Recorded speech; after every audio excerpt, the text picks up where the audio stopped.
I lead sustainability and social impact. What that means is I make sure that dentsu as an organization is doing what it needs to do in order to meet its own commitments towards the planet, towards society, towards community. And then I also work with our clients and our client teams in helping them meet their own sustainability and social impact objectives. You do need to have the knowledge, the technical ability to understand what the data is telling you, to be able to drive the right programs. But along with that, I think you need to be super collaborative, because challenges we're facing are so big that nothing happens in isolation.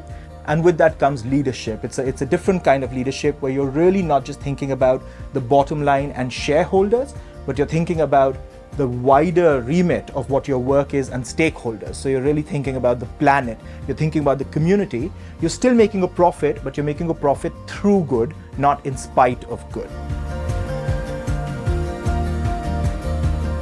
Any programs and interventions that you use or put into place have a real term impact. And so I find it supremely rewarding because it allows me to bring my passion for doing good with the business skills that I've learned at Esade.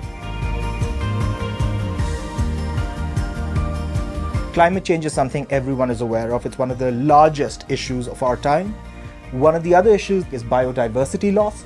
Then you've got to think about waste generation, about plastics, and all of that comes in the waste field.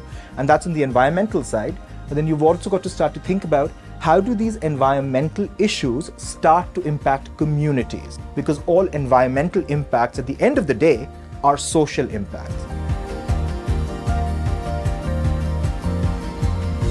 I came from an engineering background, and so the way the MBA actually helped me is multiple ways. One, I didn't have any business skills coming in, and so I got that learning certainly. One of the other things which I think has been most beneficial is the connections that I formed with my classmates and the things that I learned from them and the network that I've been able to build through them.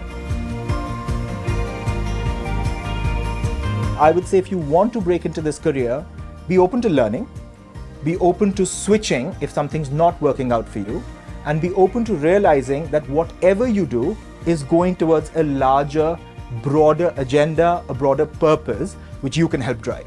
So there are multiple ways to get into the sector. Don't let one path closing hold you back.